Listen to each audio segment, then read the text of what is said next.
അവരുടെ റീത്ത് വയ്ക്കുകയും ആരോഗ്യമന്ത്രിക്ക് അവരുടെ പാർട്ടിക്ക് എതിരായിട്ട് മുദ്രാവാക്യം വിളിക്കുകയും ചെയ്യുന്ന അവരുടെ രാഷ്ട്രീയ നേട്ടത്തിന് വേണ്ടിയിട്ടാണ്. അല്ലാതെ ഇവിടെ പൊതുജനങ്ങൾക്ക് പിന്നെ ഉണ്ടായി കൊടുക്കാൻ വേണ്ടിയിട്ടല്ല. മനസ്സിലായില്ലേ? സൗകര്യമുണ്ട്. നമ്മൾ കിടന്ന നെഫ്രോ വാർഡിലാണ്. അപ്പോൾ വാർഡിലെ ടൈൽസ് പൊട്ടിയപ്പോൾ തന്നെ അവിടെ നിന്ന് എല്ലാവരും വന്ന് നോക്കുകയും ക്ലിയർ ചെയ്ത് തന്നിട്ടുണ്ട്. നമുക്ക് ട്രീറ്റ്മെൻറ്റിനും എപ്പോഴും നമുക്ക് ഡോക്ടേഴ്സ് അവൈലബിൾ ആണ്. ഒരു ഡോക്ടർ അല്ലെങ്കിൽ മറ്റൊരു ഡോക്ടർ എപ്പോഴും അവിടെ ഉണ്ടാവും. നല്ല അഭിപ്രായമാണ്. എൻ്റെ മോള് ഞാനിവിടെ 26 ദിവസമായി അഡ്മിറ്റായിട്ട്. സാറ്റിസ്ഫൈഡ് ആണ്. ആണ് ഇത് ഇപ്പം ഞാൻ നിൽക്കുന്ന നെഫ്രോ ഓക്കെയാണ് എനിക്ക്. പിന്നെ ഈ കയറി ഇറങ്ങുക ചെയ്യുന്ന ആ ഒരു ബുദ്ധിമുട്ടേ ഉള്ളൂ. ചില മോശമായ അനുഭവങ്ങൾ ഉണ്ടാവുന്നു. അതുകൊണ്ട് പൂർണ്ണമായിട്ടും അങ്ങ് ആരോഗ്യ മേഖല നശിച്ചു എന്ന് പറയാൻ പറ്റത്തില്ല. ആരോഗ്യ മേഖലയും മെഡിക്കൽ കോളേജും ജനറൽ ഹോസ്പിറ്റലും ഒക്കെ ഉള്ളതുകൊണ്ടാണല്ലോ നമ്മളെ പോലുള്ള രോഗികൾ പോകുന്നത്. പിന്നെ ചിലർക്ക് മെച്ചപ്പെട്ട ചികിത്സ കിട്ടും, ചിലർക്ക് മോശം അനുഭവമായിരിക്കും. അതൊക്കെ ഉണ്ട്. അങ്ങനെ വെച്ച് നോക്കുമ്പോഴത്തേക്കും പൂർണ്ണമായിട്ടും അങ്ങ് പറയാൻ പറ്റില്ല ആരോഗ്യ മേഖല അങ്ങ് തകർന്ന് തരിപ്പണമായി കിടക്കുകയാണെന്ന്.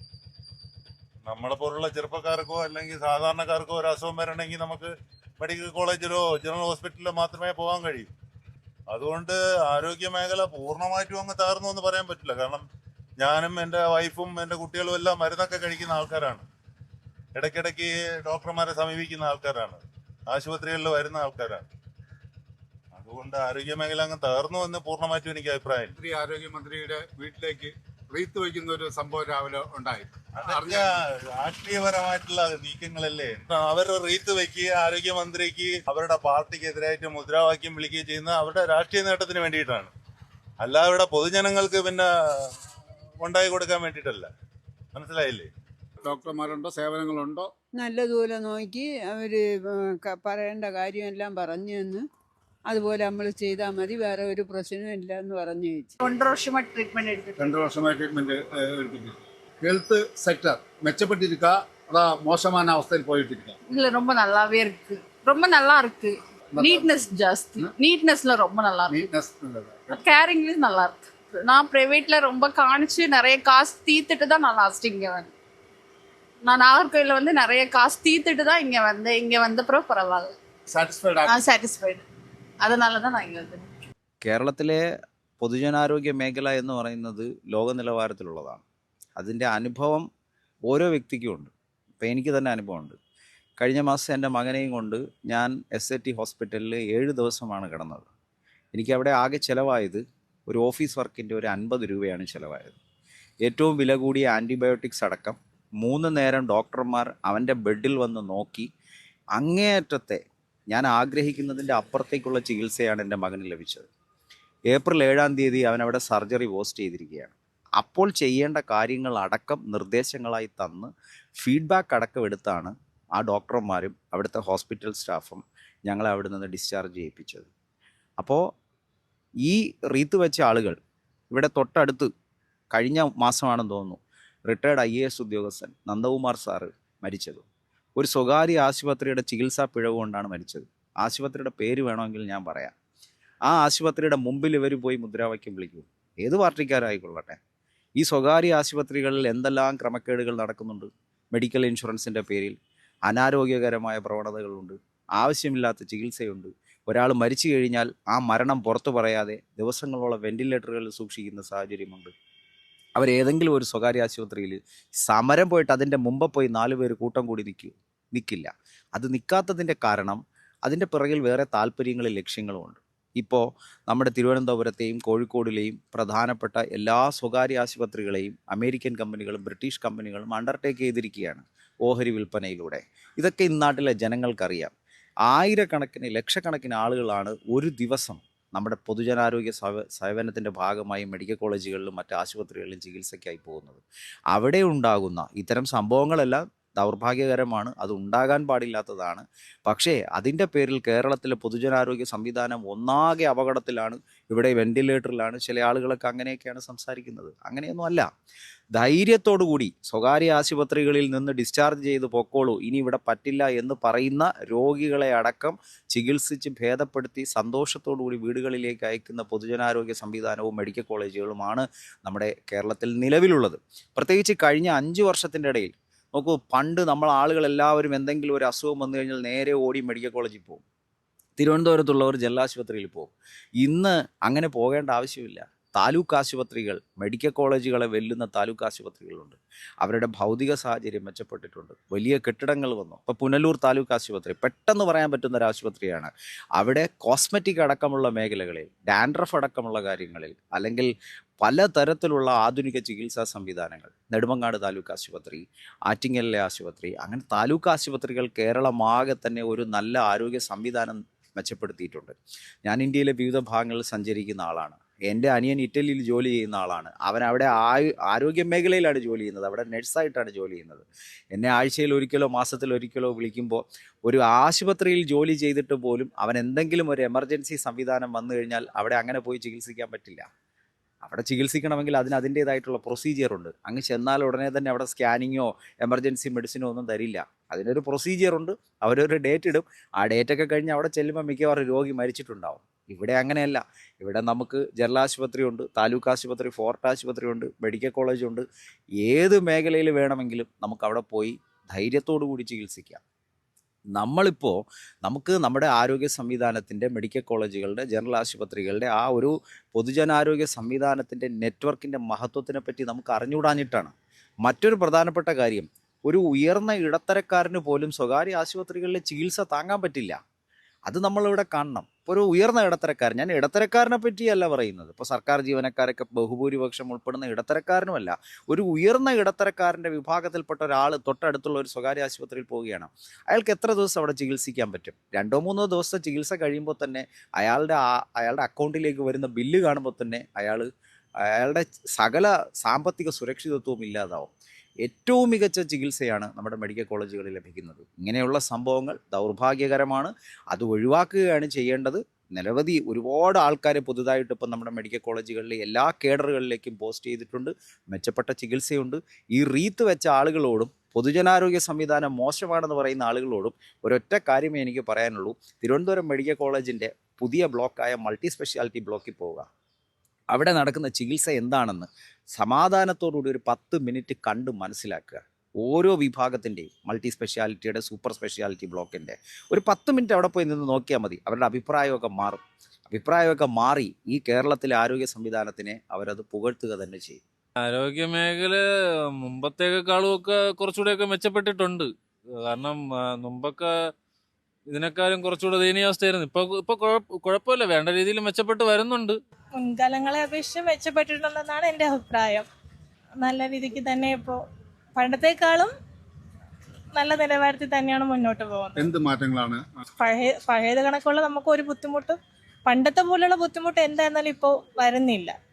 എല്ലാ നമുക്ക് സ്കീമുകളെല്ലാം ഒരുപാട് പ്രൊവൈഡ് ചെയ്യുന്നുണ്ടല്ലോ, സർക്കാർ പ്രൊവൈഡ് ചെയ്യുന്നുണ്ടല്ലോ. അപ്പോൾ എൻ്റെ അഭിപ്രായത്തിൽ നമ്മൾ വീണ ജോർജ് നല്ല രീതിയിൽ ഡോക്ടർമാരെയൊക്കെ വിളിച്ചു വരുത്തി കാര്യങ്ങൾ ക്ലിയർ ആക്കുന്നു. ഹോസ്പിറ്റലിലെ സൗകര്യങ്ങളെല്ലാം നല്ലതാണ്, നല്ല മെച്ചത്തിലാണ്. ഡോക്ടർമാരുടെ സേവനങ്ങളൊക്കെ ഇവിടുത്തെ കുഴപ്പമില്ല, അതിന് അത്യാവശ്യം ചികിത്സ നല്ല ചികിത്സയാണ്. ശരിക്കും പറഞ്ഞ വികസനമായാലും പാവപ്പെട്ടൊരു പഠിത്തം പിണറായി സാഹിബ്, അത് മുഖ്യമന്ത്രി. ആ മുഖ്യമന്ത്രി ഉള്ളതുകൊണ്ടാണ് ഈ കേരളത്തിൽ നല്ലൊരു മുഖ്യമന്ത്രിക്കുന്നത്. BJP കോൺഗ്രസ് കൂട്ടുകെട്ട് അതിവിടെ നടക്കില്ല. ഈ കൊച്ചു കേരളത്തിൽ പിണറായി സാഹിബ് ഉള്ളതുകൊണ്ടാണ് മുൻപോട്ട് പോയിക്കൊണ്ടിരിക്കുന്നത്. കേരളത്തിൽ പട്ടിണി പാവങ്ങളായിരുന്നാലും ശരി തന്നെ, ഒരു നേരത്തെ കൊറോണ സമയത്തായിരുന്നാലും ഇതെല്ലാം ആ സമയത്തെല്ലാം പ്രവർത്തിച്ചത് മുഖ്യമന്ത്രിയായിരുന്നു, പിണറായി സാഹിബിൻ്റെ പ്രവർത്തനമായിരുന്നു. വീണ്ടും അധികാരത്തിൽ വരണം മുഖ്യമന്ത്രി അത് പിണറായി സാഹിബ് വീണ്ടും അധികാരത്തിൽ വന്നാലേ പറ്റുള്ളൂ. ഈ കേരളത്തിൽ എന്നാലേ ഈ ജനങ്ങൾക്ക് ഒന്ന് കിടന്നുറങ്ങാൻ പറ്റുള്ളൂ. ഇത്രയും വലിയൊരു രീതിയിൽ ആരോഗ്യ മേഖല വികസിച്ചത് ഈ ചരിത്രത്തിൽ തന്നെ ഏറ്റവും നല്ല രീതിയിലാണ് കഴിഞ്ഞ 10 വർഷം കൊണ്ട് ഇങ്ങോട്ട് ഉണ്ടായിട്ടുള്ളത്. നമുക്കറിയാം, വീണ ജോർജ് ആരോഗ്യമന്ത്രി ആയി വന്നപ്പം തന്നെ നമുക്ക് മാനന്തവാടി, അതായത് വയനാട് ജില്ലയിൽ മാനന്തവാടി സ്വദേശിയാണ് ഞാൻ. അവിടെ നല്ല രീതിയിലുള്ള മെഡിക്കൽ കോളേജാക്കി ഉയർത്തുകയും ഒരുപാട് ആളുകൾക്ക്, വയനാട് ജില്ലക്കാർക്ക് മാത്രമല്ല, കണ്ണൂർ മേഖലയിൽ നിന്നും അതുപോലെ കർണാടകത്തു നിന്നൊക്കെ ഒരുപാട് ആളുകൾ വന്നുകൊണ്ട് ചികിത്സയുമായി ബന്ധപ്പെട്ടുകൊണ്ട് പ്രവർത്തിക്കുന്ന ഒരു ഇതാണ്. കേരളം ഇതുപോലൊരു വികസിച്ച ചരിത്രം ഏത് കാലത്താണ് ഉണ്ടായിട്ടുള്ളത്? കോൺഗ്രസ്സുകാർ അങ്ങനെയൊക്കെ ചെയ്യും. കാരണം അവർക്ക് എന്നും അഴിമതിയുടെ രാഷ്ട്രീയം മാത്രമേ അവർക്ക് പറയാനുള്ളൂ. ഇത്രയും നന്നായിട്ട് വികസിച്ച ജനങ്ങളുടെയും ഇപ്പോൾ വയനാട് തന്നെ വെച്ചാൽ ഏറ്റവും പിന്നോക്ക ജില്ലയായ വയനാട് ഏത് രീതിയിൽ അന്താരാഷ്ട്ര നിലവാരത്തിലേക്കാണ് അവിടെ ഉള്ള സ്കൂളുകൾ, അതുപോലെ റോഡുകൾ, പാലങ്ങൾ.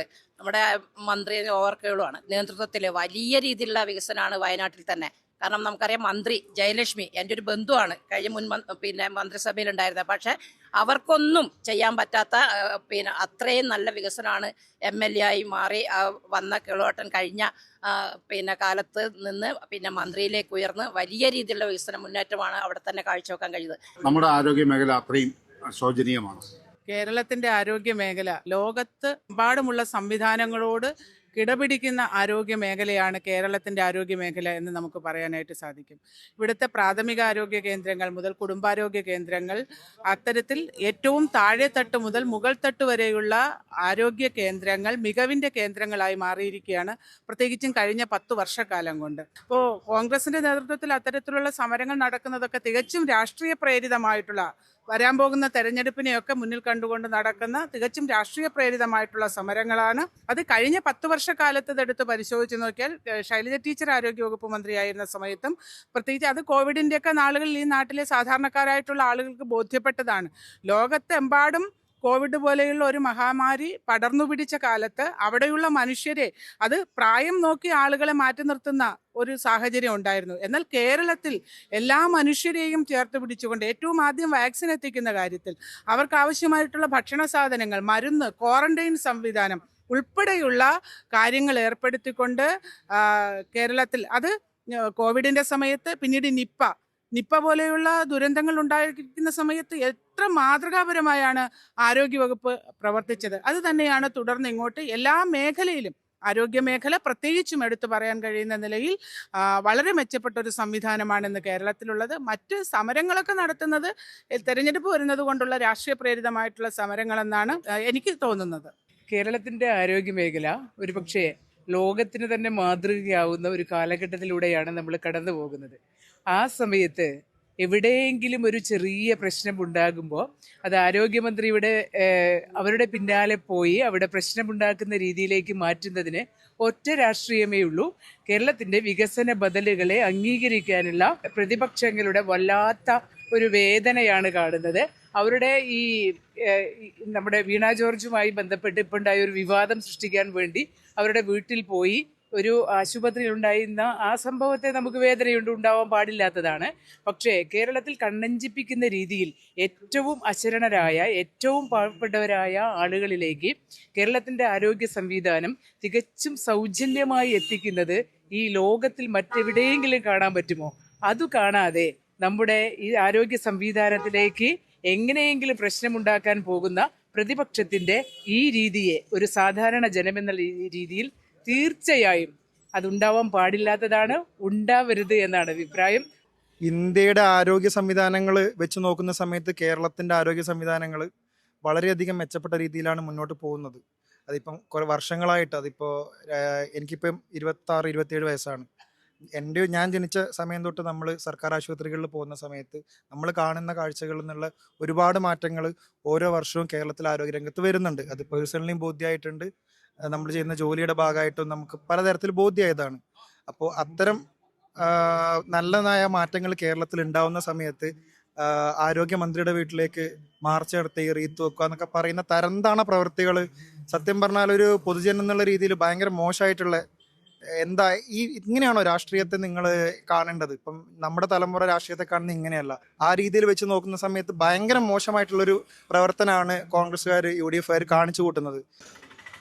ഇന്നിപ്പോൾ നമ്മൾ കണ്ടത് രാഷ്ട്രീയ പ്രേരിതമായിട്ടുള്ള ഒരു പ്രവർത്തനമാണെന്ന് നമുക്ക് സാധാരണക്കാരായിട്ടുള്ള ഏത് മനുഷ്യനും മനസ്സിലാക്കാൻ കഴിയുന്നതാണ്. നമ്മുടെ ഏറ്റവും കൂടുതൽ സാധാരണക്കാരായിട്ടുള്ള ആളുകളുടെ ആരോഗ്യ ക്ഷേമ പ്രവർത്തനങ്ങൾക്ക് ഊന്നൽ നൽകുന്ന ഒരു പദ്ധതി കൂടിയായിട്ടുള്ള ഈ ആരോഗ്യ മേഖലയെ സംരക്ഷിച്ച് പോരുന്നൊരു സർക്കാരാണ്. കഴിഞ്ഞ UDF കാലഘട്ടത്തിൽ നമ്മുടെ സാധാരണ ആശുപത്രികളെ സമീപിച്ചാൽ നമുക്ക് ഒരു പാരസെറ്റമോൾ പോലും ലഭ്യമല്ലാത്ത ഒരു കാലഘട്ടം ഉണ്ടായിരുന്നു.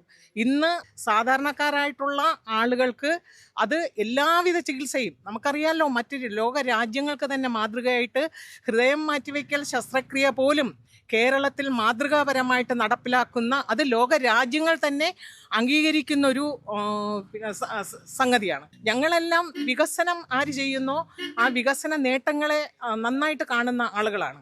അത് സാധാരണക്കാരായിട്ടുള്ള ആളുകൾക്ക് ഗുണം ചെയ്യുന്ന ഏത് പ്രവൃത്തിയാണോ ആ പ്രവർത്തനങ്ങളെ ഞങ്ങൾ അംഗീകരിച്ച് പോകുന്ന ആളുകളാണ്. അതുകൊണ്ട് തന്നെ ഇന്നത്തെ ആരോഗ്യ മേഖല ഇന്ന് സാധാരണക്കാരായിട്ടുള്ള ആളുകൾക്ക് ഏറ്റവും പ്രയോജനം ചെയ്യുന്ന തരത്തിലേക്ക് പോകുന്നു. അത് ക്യാൻസർ ചികിത്സയാണെങ്കിലും അതുപോലെ തന്നെ മറ്റ് ജീവിതശൈലി രോഗങ്ങൾ ഉൾപ്പെടെയുള്ള അത്യാധുനിക സൗകര്യങ്ങളും ഒക്കെയുള്ള, അത് താഴെത്തട്ടിലുള്ള പ്രാഥമിക ആരോഗ്യ കേന്ദ്രങ്ങളെ കുടുംബാരോഗ്യ കേന്ദ്രങ്ങളാക്കി മാറ്റിക്കൊണ്ട് തന്നെ എല്ലാ സൗകര്യങ്ങളും 24 മണിക്കൂറും ആരോഗ്യ സംരക്ഷണം പൊതുജനങ്ങൾക്ക് ലഭിക്കുന്ന തരത്തിലേക്ക് ഇന്ന് ആരോഗ്യ മേഖലയെ മാറ്റിയ ഒരു സർക്കാരാണ്, പ്രത്യേകിച്ച് നമ്മുടെ വീണ ജോർജ് എന്ന് പറയുന്ന ആരോഗ്യമന്ത്രി. ഇന്ന് ലോകരാജ്യങ്ങൾക്കാകമാനം മാതൃകയാകുന്ന തരത്തിലുള്ള വികസന പ്രവർത്തനങ്ങൾ നടത്തിക്കൊണ്ടാണ് ഇന്ന് കേരളത്തിൽ ആരോഗ്യരംഗം ഇന്ന് എല്ലാ തരത്തിലും ഉന്നതിയിലേക്ക് എത്തുന്നത്. നമ്മൾ കാണേണ്ടത് ലോകരാജ്യങ്ങൾ ഉൾപ്പെടെയുള്ള അമേരിക്ക പോലെയുള്ള ബ്രിട്ടൻ പോലെയുള്ള രാജ്യങ്ങളിൽ ഒരു അസുഖം വന്നാൽ അവിടുത്തെ ജനങ്ങൾ വളരെ കാലം ഒരു അപ്പോയിൻമെൻ്റ് എടുത്തുകൊണ്ട് മാത്രമേ അവർക്ക് ഡോക്ടർമാരെ സമീപിക്കാൻ കഴിയുന്ന ഒരവസ്ഥയിലാണ്. എന്നാൽ നമ്മൾ കേരളത്തിലോട്ട് നമ്മൾ എടുത്തു നോക്കിയാൽ കേരളത്തിൽ നമുക്ക് ആർക്കെങ്കിലും ഒരു അസുഖം വന്നാൽ അത് അടിയന്തരമായിട്ട് തൊട്ടടുത്ത് ഉള്ള ആശുപത്രികളായാലും പ്രാഥമിക ആരോഗ്യ തൊട്ട് നമുക്ക് മെഡിക്കൽ കോളേജ് വരെ അടിയന്തരമായി എത്തപ്പെടാനും അതുപോലെ ചികിത്സ നമുക്ക് നേടുവാനും കഴിയുന്ന തരത്തിലേക്കുള്ള സംവിധാനങ്ങൾ ഇന്ന് കേരളത്തിലെ ഇടതുപക്ഷ ഗവൺമെൻറ് ഒരുക്കിയിട്ടുണ്ട് എന്നുള്ളത് നമുക്കെല്ലാവർക്കും അറിയാം. നമുക്കറിയാം, ഒരു കാലഘട്ടത്തിൽ മസ്തിഷ്ക മരണം അടക്കം അപകടത്തിൽ മസ്തിഷ്ക മരണം ഉൾപ്പെടെ സംഭവിക്കുന്ന ആളുകളുടെ അവയവങ്ങൾ അവർ മരിക്കുന്നതിനോടൊപ്പം അത് അവരോടൊപ്പം നഷ്ടപ്പെടുന്ന അവസ്ഥയാണ്. എന്നാൽ അത് ഇടതുപക്ഷ സർക്കാർ അധികാരത്തിൽ വന്നതിന് ശേഷം ജനങ്ങളിലേക്ക് കൃത്യമായ ബോധവൽക്കരണം നടത്തിക്കൊണ്ട് അത് കൃത്യമായ ആരോഗ്യ സംവിധാനം അതിനുവേണ്ടിയുള്ള നൂതനമായ സംവിധാനങ്ങൾ ഒരുക്കിക്കൊണ്ട് ഈ ഇങ്ങനെ മസ്തിഷ്ക മരണം സംഭവിക്കുന്ന ആളുകളുടെ അവയവങ്ങൾ ഒട്ടനവധി രോഗികൾക്ക് പുതിയ ജീവൻ നൽകുന്നതിനേക്ക് വേണ്ടിയുള്ളൊരു സംവിധാനത്തിൽ കൂടെ എത്തിക്കുവാനുള്ള ഒരു ഇടപെടൽ കേരളത്തിലെ ഇടതുപക്ഷ സർക്കാർ നടത്തിയിട്ടുണ്ടെന്നുള്ളത് പോലും ഇന്ന് കേരളത്തിലെ ഒട്ടുമിക്ക ജനങ്ങൾക്കും അറിയാം. നമുക്കറിയാം, ഏറ്റവും അടുത്ത സംഭവം എന്ന് പറയാം, 10 മാസം പ്രായമായ ആലിൻ എന്ന് പറയുന്ന ആ കുട്ടിയുടെ ഒരു മസ്തിഷ്ക മരണം സംഭവിച്ചപ്പോൾ പോലും ആ അവയവങ്ങൾ ആറോളം കുട്ടികൾക്കും ആണ് അത് ഒരു പുതിയ ജീവൻ നൽകിയത്. ഇന്ന് കേരളത്തിൽ നമുക്കറിയാം, ഇന്ത്യയിൽ തന്നെ എടുത്തു നോക്കുമ്പോൾ കേരളത്തിലാണ് അവയവ മാറ്റത്തിനൊരു പുതിയ ആശുപത്രി പോലും ആരംഭിച്ചിട്ടുള്ളത്. നമ്മൾ കാണേണ്ടത് ഇന്ന് കേരളത്തിലുണ്ടാകുന്ന വികസനങ്ങളെ ആകമാനം ആ വികസനങ്ങളെ തുരങ്കം വയ്ക്കുന്ന പ്രവർത്തനങ്ങളാണ് കോൺഗ്രസിൻ്റെ കയ്യിൽ നിന്നോ അല്ലെങ്കിൽ കോൺഗ്രസിൻ്റെ ഭാഗത്തു നിന്നോ ഉണ്ടായിട്ടുള്ളതെന്നാണ് നമ്മൾ കാണേണ്ടത്. അവരെന്ന് പറയുന്നത് വികസന വിരോധികളായി മാറിക്കൊണ്ട് ഈ പറഞ്ഞതുപോലെ നമ്മുടെ ആരോഗ്യരംഗത്ത് ഈ പറഞ്ഞ 10 വർഷം കൊണ്ടുണ്ടായ നേട്ടങ്ങളെ ആകമാനം ഇല്ലാതാക്കുവാൻ സാധാരണക്കാരായ ജനങ്ങളിലേക്ക് ജനങ്ങളെ തെറ്റിദ്ധരിപ്പിച്ചുകൊണ്ട് തെരുവ് നാടക ആഭാസങ്ങളെന്ന് തന്നെ പറയും, ആഭാസ നാടകങ്ങൾ ഉണ്ടാക്കാനുള്ള ഒരു പ്രേരണയിലേക്ക് പോവുകയാണ്. അങ്ങനെയുള്ള ഒരു പ്രവർത്തനങ്ങളിലേക്ക് പോവുകയാണ് യൂത്ത് കോൺഗ്രസും ഒക്കെ അടക്കം. പക്ഷെ ഇതെല്ലാം ഈ കേരളത്തിലെ സാധാരണക്കാരായ ജനങ്ങൾ തിരിച്ചറിയുന്നുണ്ട്. അത് തിരിച്ചറിയും. വരും കാലങ്ങളിൽ അതിനുള്ള മറുപടി കേരളത്തിലെ ജനങ്ങൾ നൽകുമെന്നുള്ളത് സാധാരണക്കാരായ നമ്മളെപ്പോലെയുള്ള എല്ലാവർക്കും ഉറപ്പുണ്ട് എന്നുള്ളതാണ് എനിക്ക് പറയാനുള്ളത്. ഇന്ന് വീണ ജോർജ് നമ്മുടെ ബഹുമാനപ്പെട്ട ആരോഗ്യ മന്ത്രിയുടെ വസതിയിലേക്ക് കോൺഗ്രസ്സുകാർ ഒരു സമരം നടത്തി. സമര നാടകമെന്നാണ് ഞങ്ങൾക്ക് മനസ്സിലാക്കാൻ സാധിച്ചത്. കാരണം ആരോഗ്യ മേഖല ലോക ശ്രദ്ധ പിടിച്ചു പറ്റുന്ന 1-ാം നമ്പറായിട്ട് ഞങ്ങളാരുമല്ല, ഇന്ത്യയിലെ തന്നെ അല്ലെങ്കിൽ ലോകത്തിലെ തന്നെ ശ്രദ്ധിക്കപ്പെടുന്ന ഒരു കേരളമാക്കി മാറ്റിയത് ആരോഗ്യ മേഖലയുടെ പ്രവർത്തനം തന്നെയാണ്. അതോടൊപ്പം തന്നെ അവയവദാനത്തിന് ഏറ്റവും മുൻപന്തിയിൽ നിൽക്കുന്നത്. അതോടൊപ്പം തന്നെ കോവിഡ് കാലത്തുള്ള പ്രവർത്തനം. ഇപ്പൊ വീണ ജോർജ് ആർദ്രം പദ്ധതിയുടെ ഭാഗമായിട്ട് പ്രാഥമിക ആരോഗ്യ കേന്ദ്രങ്ങൾ കുടുംബാരോഗ്യ കേന്ദ്രങ്ങളാക്കി മാറ്റി. അതിന് ഏറ്റവും താഴെത്തട്ടിലുള്ള ഒരു തൊഴിലാളിയുടേതായിട്ടും സാധാരണപ്പെട്ട ആളുകൾക്കും ചികിത്സ എത്തിക്കുക എന്നുള്ള, നേരത്തെ 12 മണിക്കൂർ അടയ്ക്കപ്പെടുന്ന ഹോസ്പിറ്റലുകൾ, പ്രാഥമിക ആരോഗ്യ കേന്ദ്രങ്ങൾ കുടുംബാരോഗ്യ കേന്ദ്രങ്ങളാക്കി മാറ്റിക്കൊണ്ട് 6 മണി വരെ, 8 മണി തൊട്ട് 6 മണി വരെ സേവനം കൊടുക്കുന്നു. 3 ഡോക്ടർമാരുടെ സേവനം. ഇതോടൊപ്പം തന്നെ ഈ ഹെൽത്ത് സംവിധാനം, ഇങ്ങനെ എല്ലാ മേഖലകളിലും ആരോഗ്യ മേഖല മെച്ചപ്പെടുന്നതിന് അതൊരുപക്ഷെ കോൺഗ്രസ്സുകാർ തന്നെ സമ്മതിക്കുന്നതാണ്. ഇതൊരു രാഷ്ട്രീയ പ്രേരിതമായിട്ട് ഒരു തെരഞ്ഞെടുപ്പ് മുന്നിൽ കണ്ടുകൊണ്ടുള്ള ഒരു നാടകമായിട്ട് ഞങ്ങൾക്കൊക്കെ മനസ്സിലാക്കാൻ സാധിച്ചിട്ടുള്ളൂ. ഇത് പൊതുസമൂഹം വിലയിരുത്തും. എന്താണ് ഈ ആരോഗ്യ മേഖലയെന്നും എന്നാണ് ഇടതുപക്ഷ ജനാധിപത്യ മുന്നണിയുടെ സർക്കാരിൻ്റെ പ്രവർത്തനമെന്നും ജനങ്ങൾ വിലയിരുത്തുമെന്നതിൽ ഒരു തർക്കവുമില്ല. ഇവർ ഈ നാടകം നടത്തുന്നത് ഇവർക്ക് തന്നെ വിനയായി മാറും എന്നുള്ളതാണ്. പൊതുസമൂഹം ഏറ്റെടുക്കും എന്നുള്ളത് ഞങ്ങൾക്ക് ഉറപ്പാണ്. ഇടതുപക്ഷം തന്നെ വീണ്ടും വരും എന്നതിനുള്ള ഒരു പ്രവർത്തനം മുന്നിൽ കണ്ടുകൊണ്ടുള്ള ഒരു നാടകീയ രംഗങ്ങളാണിത് എന്നുള്ളത് മാത്രമാണ് ഞങ്ങൾക്ക് പൊതുജനങ്ങളോട് പറയാനുള്ളത്. പൊതുജനങ്ങൾ തിരിച്ചറിയും എന്താണ് സത്യസന്ധമായിട്ടുള്ള പ്രവർത്തനം, അല്ലെങ്കിൽ എന്താണ് ആരോഗ്യ മേഖലയുടെ പ്രവർത്തനം. ആരോഗ്യമന്ത്രി എന്നുള്ള നിലയ്ക്ക് എല്ലാ മേഖലയിലും ഓടി നടന്നുകൊണ്ട് ഒരുപക്ഷെ മിന്നൽ പരിശോധന നടത്തിക്കൊണ്ട് മരുന്നെത്തിക്കുന്ന പ്രവർത്തനം നടത്തിക്കൊണ്ട് ത്രൂ ഔട്ട് ഇങ്ങനെ നടക്കുന്ന, പ്രത്യേകിച്ചൊരു വനിതയായതുകൊണ്ട് എന്തും ചെയ്തു കളയാമെന്നുള്ള ആ ഒരു നിലപാട് ഇവര് കോൺഗ്രസ്സുകാർ നിർത്തിയില്ലെങ്കിൽ പൊതുസമൂഹം അത് വിലയിരുത്തി തന്നെ മുന്നോട്ട് പോകുമെന്നതിൽ ഒരു തർക്കവുമില്ല എന്നുള്ളതാണ് ഇത് ഞങ്ങൾക്ക് ഈ പൊതുസമൂഹത്തോട് പറയാനുള്ളത്.